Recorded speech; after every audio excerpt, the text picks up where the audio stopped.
Olá, seja bem-vindo ao Ponto dos Concursos. Eu sou Eleonora Azevedo, professora de Matemática e Raciocínio Lógico, e hoje a gente vai falar sobre o edital da Defensoria Pública do Estado do Rio Grande do Sul. Esse concurso aí que saiu agora, a provinha dia 17 de setembro. O que a gente espera desse edital, como que a gente vai estudar e como que a gente vai se preparar para ele, tá? Primeira coisa, lembrar aí que a banca é a FCC, são 5 questõezinhas de raciocínio lógico. Vamos dar uma olhadinha no edital para a gente tentar entender o que vai acontecer com essa prova, tá bom? Primeiro aqui, ó, o edital. A gente pode dividir esse edital em 3 partes.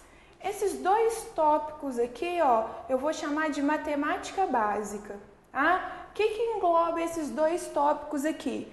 Os números inteiros e racionais. O que são os números inteiros? Os números inteiros são os positivos e os negativos, né? E os racionais, a principal ideia de racional é a ideia das frações. Então, ele vem falando aqui, ele descreve o que ele espera desse tópico. Operações, adição, subtração, multiplicação, divisão e potenciação. Então, são as operações básicas. Expressões numéricas, múltiplos e divisores de números naturais, problemas, já vou falar disso, frações e operações com frações. Então, essa primeira parte aqui, ó, as 4 operações básicas mais a potenciação e as expressões numéricas é a nossa matemática básica mesmo, aquela que a gente usa o dia a dia para fazer as continhas. Múltiplos e divisores de números naturais e os problemas, o que ele está falando aqui pra gente são probleminhas que envolvem a situação de MMC e MDC, tá? Esses problemas são problemas simples, mas a gente precisa lembrar, a gente precisa de umas teoriazinhas, alguns truquezinhos para facilitar isso pra gente. Frações e operações com frações. Então, isso daqui é uma matemática bem fundamental, bem básica, para a gente relembrar mesmo. O segundo tópico, ele fala de números e grandezas proporcionais. De novo, ele explica pra gente, ó, razões e proporções, divisão em partes proporcionais. A FCC adora isso, divisão em partes proporcionais, seja divisão em parte direta ou inversa, regra de 3 e porcentagem. Se tem porcentagem no edital, vai ter alguma coisinha lá na prova pra gente usando a porcentagem. E a melhor maneira de cobrar esse assunto aqui é através de probleminhas, por isso que ele colocou isso pra gente, são os problemas. Depois vem a segunda parte. Essa segunda parte aqui, ó, eu vou chamar de lógica dedutiva. Por que eu vou chamar assim de lógica dedutiva? É o raciocínio lógico, sim, porém, a gente não tem uma teoria para isso. Vamos ler aqui só para a gente entender, ó. Ele fala assim, estrutura lógica de relações arbitrárias entre pessoas, lugares, objetos ou eventos fictícios. Deduzir novas informações das relações fornecidas e avaliar as condições usadas para estabelecer a estrutura daquelas relações. Quando ele fala isso, ó, relações arbitrárias entre pessoas, lugares, objetos ou eventos, eles gostam daqueles probleminhas que relacionam as informações. Seja aqueles probleminhas de verdade ou mentira, que seja aqueles que a gente precisa encontrar o culpado, a gente vai fazer um exemplo daqui a pouco. E o segundo tópico aqui, ele fala assim, compreensão e elaboração da lógica das situações por meio de raciocínio verbal, raciocínio matemático, raciocínio sequencial, orientação espacial e temporal, formação de conceitos, discriminação de elementos. Eu resumiria isso daqui, ó, como sequências.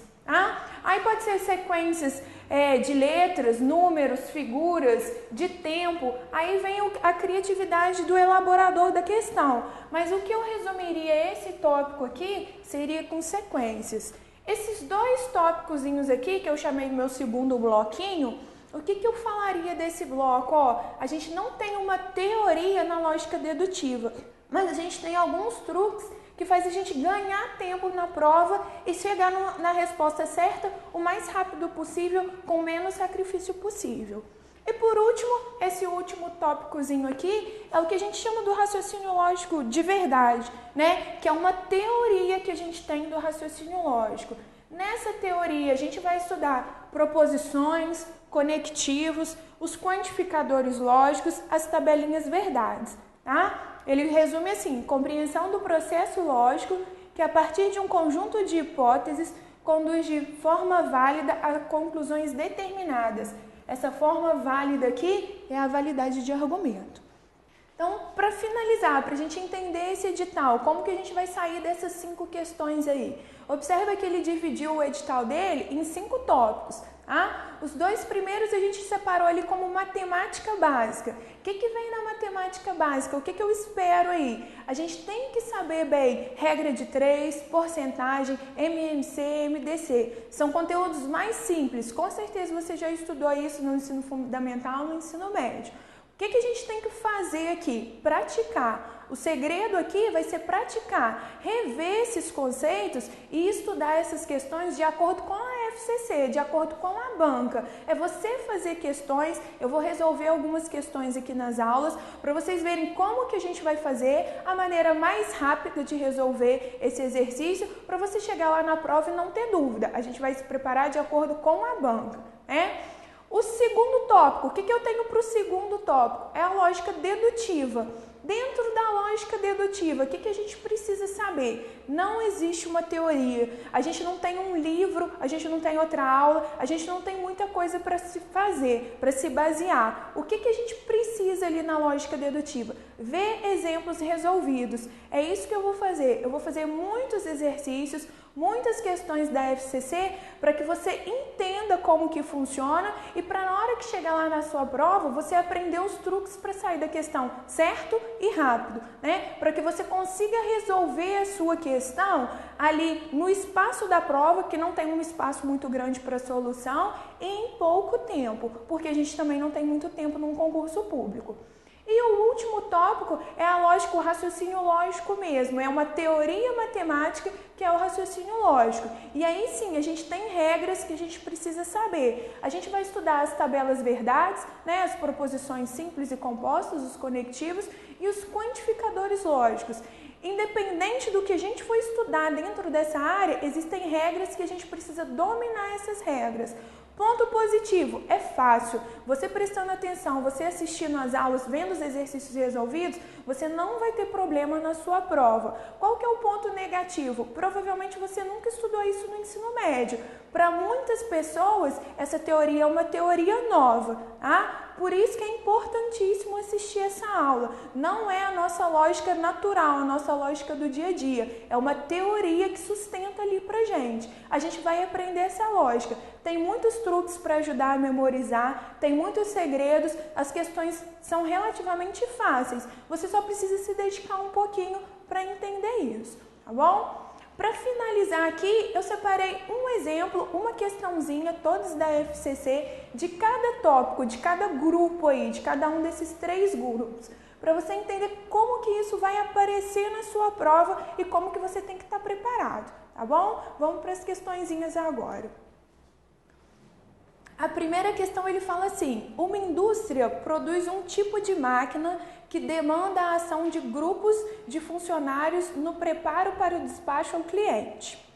Um grupo de 20 funcionários prepara o despacho de 150 máquinas em 45 dias.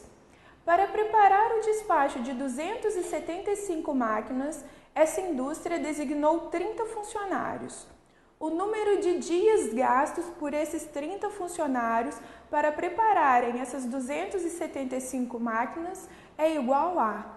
Então, a primeira questãozinha que a gente tem aqui é uma questãozinha de regra de 3 composta. Por que a gente chama ela de regra de 3 composta? Primeira coisa que a gente tem aqui, ele dá 3 grandezas pra gente. A quantidade de funcionários, 20 funcionários, a quantidade de máquinas, 150 máquinas, e a quantidade de dias, 45 dias. Ou seja, eu tenho 3 grandezas, funcionários, máquinas e dias. Ele me deu essa informação completa. Depois ele me dá uma informação incompleta. Se ele tiver que despachar 275 máquinas com 30 funcionários, quantos dias que ele vai gastar? Então, primeira coisa, qual que é a forma mais rapidinha de resolver esse exercício? Primeiro eu vou refazer esse enunciado aqui, ó. Eu vou fazer 20 funcionários. Então, ó, eu tenho 20 funcionários. Eu preciso despachar 150 máquinas. Vou colocar um M de máquinas aqui. Em 45 dias. Vou colocar um Dzinho de dias. Então, 20 funcionários, 150 máquinas, 45 dias. Foi a informação completa que ele me deu. Agora, ó, eu vou seguir a coluna aqui. Ele quer 275 máquinas. Vou colocar aqui embaixo. 275 máquinas na coluna das máquinas. 30 funcionários. Então, aqui na coluna dos funcionários. E a quantidade de dias que ele quer saber, eu vou chamar de X. Pode chamar de qualquer letrinha aí, tá? Então, ó, eu tenho 3 grandezas. O que a gente tem que tomar sempre muito cuidado nos exercícios de regra de 3 composta e que tem muita chance de aparecer lá na sua prova? A gente tem que saber analisar se essas grandezas são direta ou inversamente proporcionais. Esse vai ser o segredo. E como que a gente vai fazer? Ó, a gente vai ignorar. Eu vou mudar a cor aqui da minha caneta para você entender a ideia. Ó, eu vou relacionar essas duas grandezas aqui. A quantidade de máquinas com a quantidade de dias. E eu vou simplesmente, ó, ignorar a quantidade de funcionários. Eu não vou considerar isso, tá? Eu vou analisar só essas duas. Analisando essas duas, olha o que você tem que pensar, ó. Eu preciso de 45 dias para despachar 150 máquinas. Agora, se eu tiver mais máquinas, faz uma colinha aí, ó. Se eu tiver mais máquinas, o que vai acontecer com a quantidade de dias? Se eu tenho mais serviço para fazer, eu preciso de mais tempo, eu preciso de mais dias. Então, à medida que a quantidade de máquinas aumenta, a quantidade de dias também aumenta. Quando isso acontecer, ó, eu vou fazer uma colinha aqui. Eu vou falar que essas duas grandezas são diretamente proporcionais, tá? O que significa isso? Ó, eu vou fazer essa minha colinha aqui. O diretamente proporcional para eu não esquecer. Então, ó, à medida que uma grandeza aumenta, qual que é a minha grandeza? A quantidade de máquinas. Ela aumentou, a quantidade de dias também aumentou. Mas e a quantidade de funcionários? Não vou me preocupar ainda. Agora sim, ó, eu vou fazer a mesma coisa para a quantidade de funcionários. Então, deixa eu voltar aqui. Eu tenho 20 funcionários, fazem um serviço em 45 dias. Se eu tiver 30 funcionários, quantos dias que eu vou gastar? Vou colocar minha tinta verde aqui só para a gente fazer uma diferença. Agora, ó, o contrário, eu vou ignorar a quantidade de máquinas e vou trabalhar só com essas duas grandezas aqui, a quantidade de dias e a quantidade de funcionários. E vai fazer a mesma análise, ó. Eu tenho 20 funcionários para fazer o serviço, eles demoram 45 dias. Se eu tiver mais gente me ajudando, eu tenho mais funcionários para fazer o mesmo serviço. Eu vou gastar mais ou menos tempo. Se eu tenho mais funcionários para fazer o serviço, eu gasto menos dias. O que aconteceu? Ó, uma grandeza aumentou, a outra diminuiu. Esse é o nosso conceito de grandezas inversamente proporcionais. Eu vou colocar um IP aqui, ó, para indicar que são grandezas inversamente proporcionais. Então, a primeira coisa que eu vou fazer sempre no meu exercício é analisar isso. É analisar se as grandezas são direta ou inversa. Eleonora, não tem um jeito mais fácil de fazer, não? Não. Essa análise sempre tem que ser feita. Tem professor que prefere colocar as setinhas. Eu prefiro colocar indicando se é direta ou se é inversa. Por que eu prefiro colocar dessa forma? Ó, porque olha o que vai acontecer aqui para mim. Essas grandezas, esse número de funcionários com o número de dias, ficou uma grandeza inversa. Se é uma grandeza inversa, a gente não pode trabalhar com ela desse jeito. Se ela é inversa, eu vou ter que voltar ela. Como assim voltar ela? Ó, se daqui para cá o 20 para 30 ficou inversamente proporcional, eu vou inverter esses valores. É por isso que ela é inversa, para ficar na mesma razão. Como assim, Eleonora? O que você está querendo dizer com isso? Ó, eu sempre, é uma mania minha, mas eu te aconselho a seguir para você ter esse padrãozinho. Eu nunca mexo nessa coluna que tem a minha variável, que tem o x. Então, eu vou repetir essa coluna aqui, ó, 45 e x. Essa vai ser a minha coluna padrão. Olha só, entre essas duas aqui ficou diretamente proporcional. O que significa estar diretamente proporcional? Significa que elas ficaram a mesma razão. O que significa isso? Que não muda nada. Era 150 e 275, eu vou copiar aqui, ó, 150 e 275. E aqui, ó, agora a quantidade de funcionários. Vou fazer sempre em relação à quantidade de dias, que é onde está a minha variável, onde está meu x. O que vai acontecer aqui, ó? Eu tenho 20 para 30, mas são grandezas inversas. Se elas são grandezas inversas, elas estão na ordem invertida. Então, se era 20 e 30, na hora de escrever aqui, ó, eu vou escrever 30 e 20. Ou seja, quando eu faço isso, ó, ela estava numa razão inversa, ela volta a ser uma razão direta.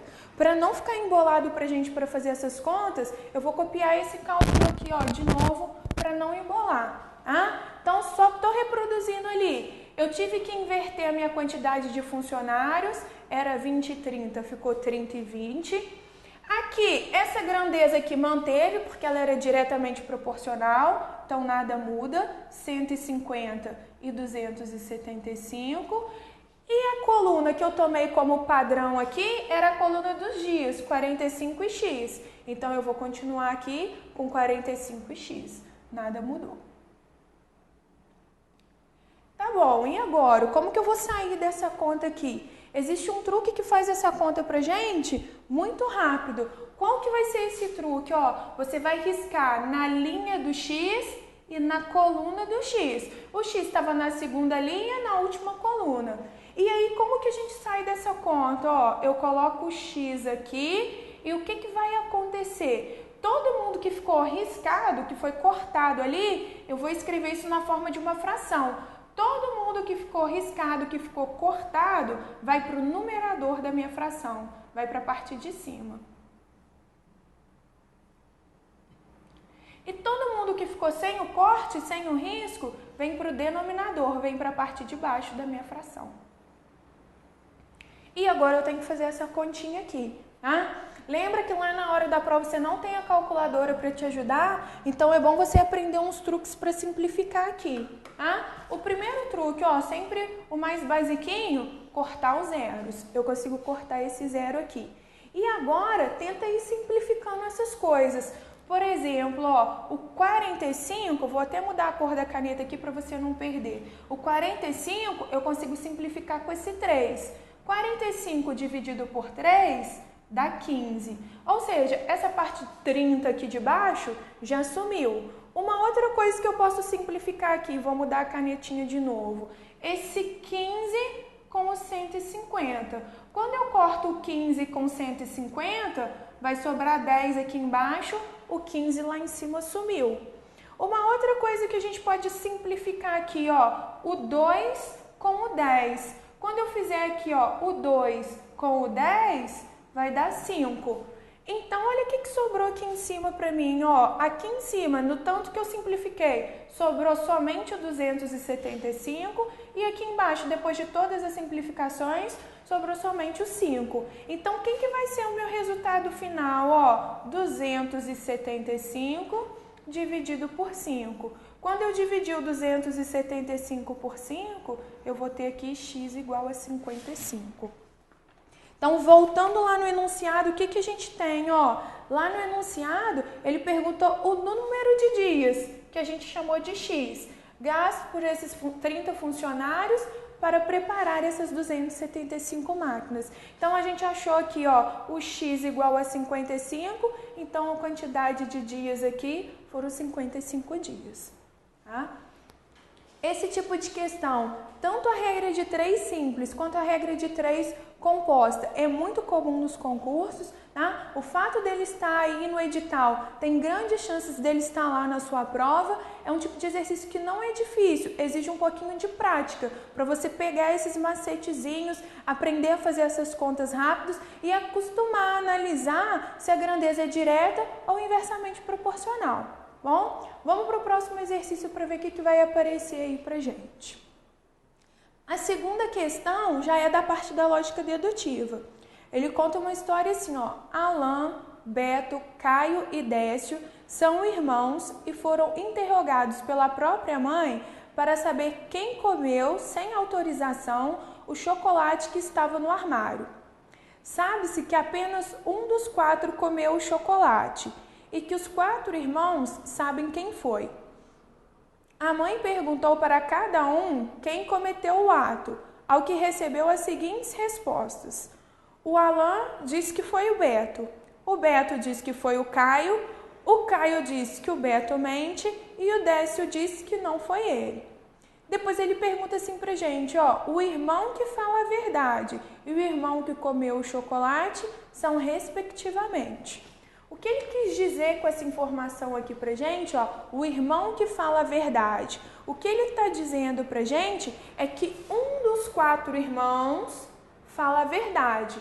Agora, qual dos 4? É isso que a gente precisa descobrir, tá? E aí foi o que eu falei pra vocês. Não existe uma teoria sobre esse assunto. Tá? Não existe um método científico provado, ali estudado, para esse tipo de questão dar sempre certinho. O que a gente tem? Algumas técnicas para diminuir o nosso trabalho. É essa técnica que a gente vai aprender aqui, tá bom? Eu vou só copiar aqui, ó, as informações dos irmãos. Essas 4 falas aqui, eu copiei para cá.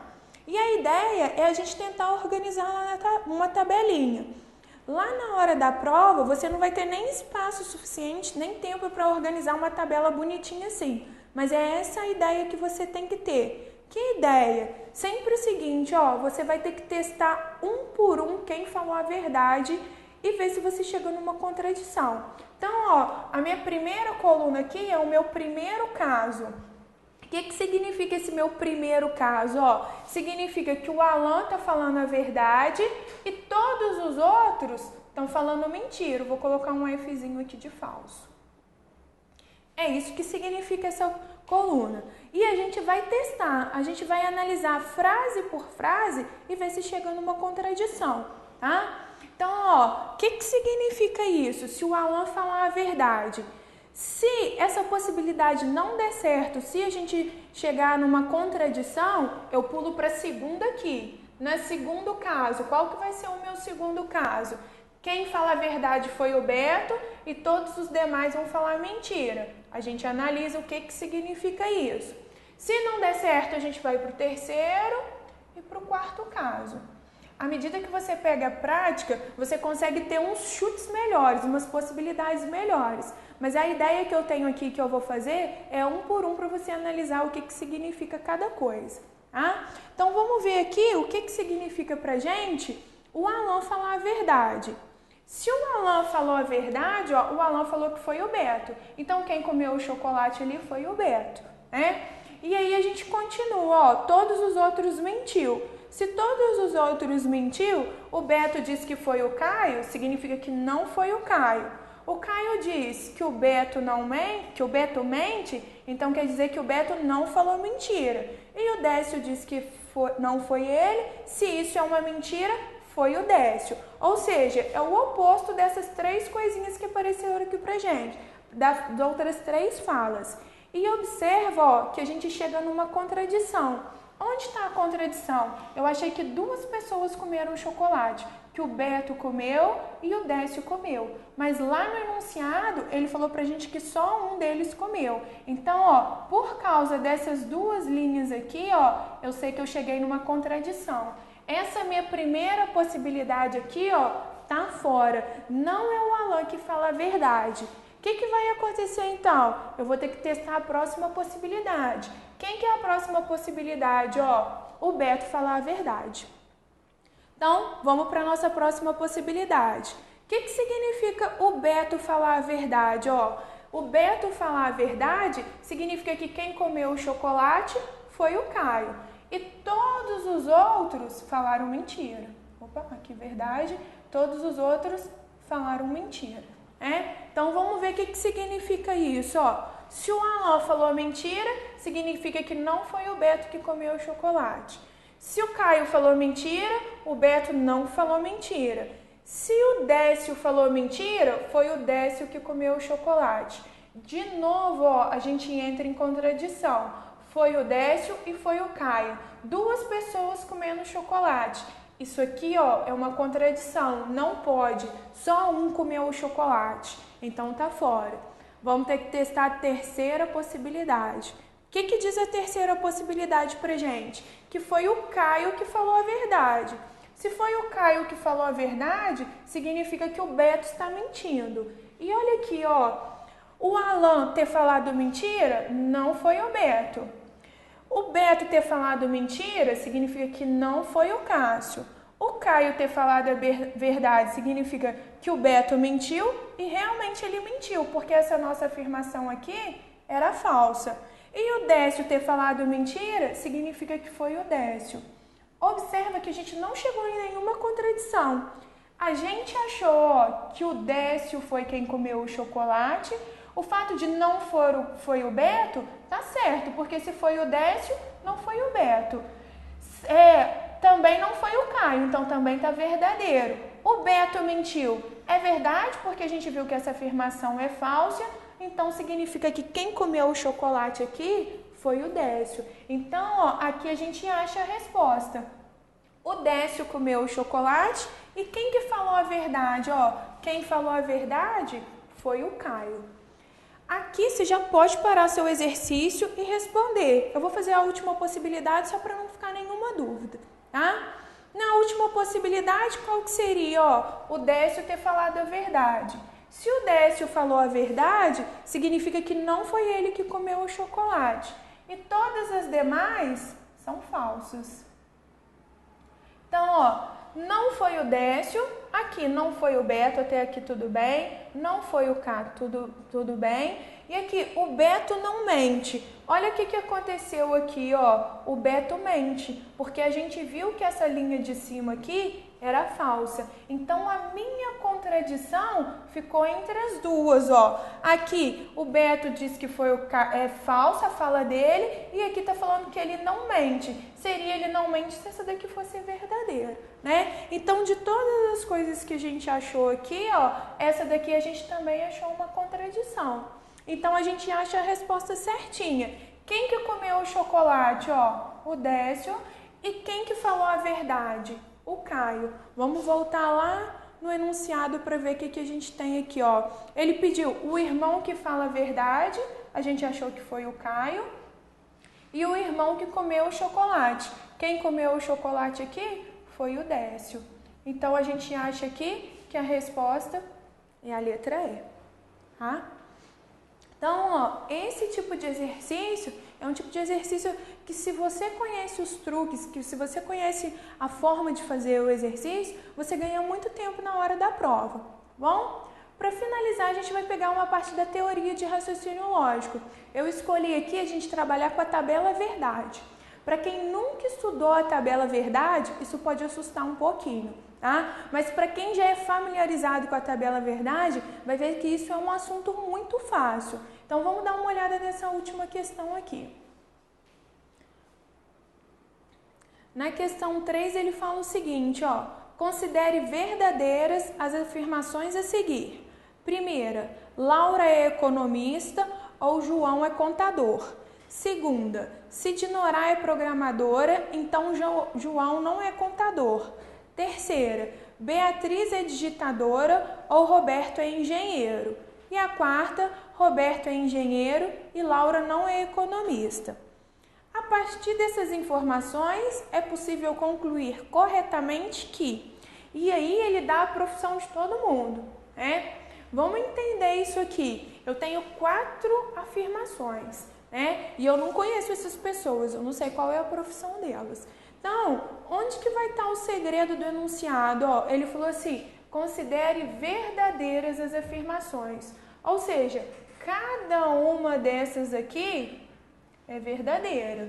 E é com isso que a gente vai trabalhar, com essas afirmações aqui verdadeiras. Eu vou passar essas frases para o próximo slide, só para não ficar embolado para a gente, tá?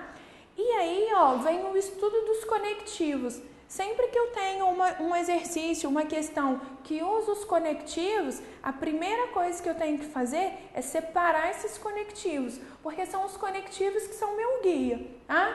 Então, ó, o que eu tenho aqui? Meu primeiro conectivo é o ou.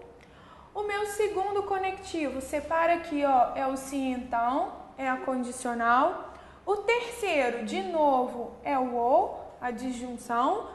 E o quarto é o e, a conjunção, né? São esses três conectivos no caso. O que a gente precisa aqui, ó? Eu preciso saber como que funciona cada conectivo. Eu coloquei a tabelinha verdade aqui para a gente colar dela. Na sua prova, você tem que estar com essa tabela memorizada, com essa tabela decorada. Eu coloquei aqui só para a gente lembrar dela para não precisar tanto. Então, ó, aqui ele usou o ou, ele usou essa coluna. Vou colocar um ou aqui só para a gente lembrar. Ele usou o se então, que é o conectivo que mais aparece nas questões de concurso disparado. Então, ó, ele usou o se então aqui. É um conectivo que a gente tem que estar sempre atento a ele. Se alguma coisa acontece, então outra coisa acontece. E ele usou o e. Então, ele usou aqui, ó, 3 colunas da nossa tabelinha, tá? Nessa tabelinha aqui, o que a gente tem que pensar? Ó, observa a primeira que ele usou, foi o ou. O ou, olha o que acontece. Ele tem 3 casos verdadeiros e 1 caso falso. Como ele falou que todas são verdadeiras, a gente ia ter muito problema com isso. Eu vou deixar o ou para o final. Olha a segunda. Na segunda afirmativa ali, ele usou o se então. O se então, ó, são 3 casos verdadeiros para 1 caso falso. Eu caio no mesmo problema do ou. Eu tenho muitas possibilidades para analisar. A terceira, ele repetiu o ou. E a última, ele utilizou o e. Aqui ele ajudou a gente, porque olha o que acontece aqui no e, na tabelinha do se então. É o verdadeiro, falso, falso, falso. Ou seja, eu só tenho 1 caso verdadeiro e os demais são falsos. É a possibilidade melhor para a gente trabalhar. Ele garantiu para a gente que essa quarta afirmativa aqui é verdadeira. Para ela ser verdadeira, a gente só tem uma possibilidade. Que possibilidade é essa? Ó, das 2 proposições simples que a compõem serem verdadeiras. Então, é isso que eu vou sair. É daqui que eu vou partir. Ó. O Roberto é engenheiro e a Laura não é economista. O Roberto é engenheiro, tem que ser verdadeiro. E a Laura não ser economista tem que ser verdadeiro também. É o único caso que dá verdade no e, que dá verdade ali na conjunção, tá? Então, essa vai ser a nossa primeira ideia. Esse aqui vai ser o nosso ponto de partida.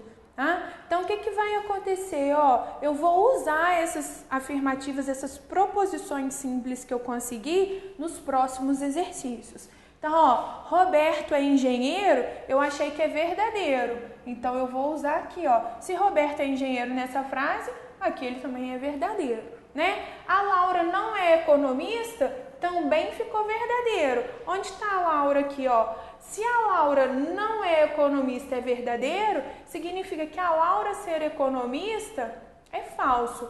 E a partir daqui a gente vai achar os outros, ó. Se a Laura é economista é falso, o João é contador. Se eu tivesse colocado falso aqui, ó, o falso falso no ou seria falso. Então, isso não pode acontecer. Significa que para eu fechar a minha afirmativa ali como verdadeira, para esse resultado ser verdadeiro, o João contador tem que ser verdadeiro. Porque, ó, o falso verdadeiro no ou é verdadeiro. Então, a gente fechou.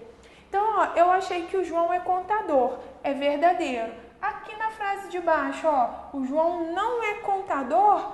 Se ele contador é verdadeiro, o não ser contador vai ser falso.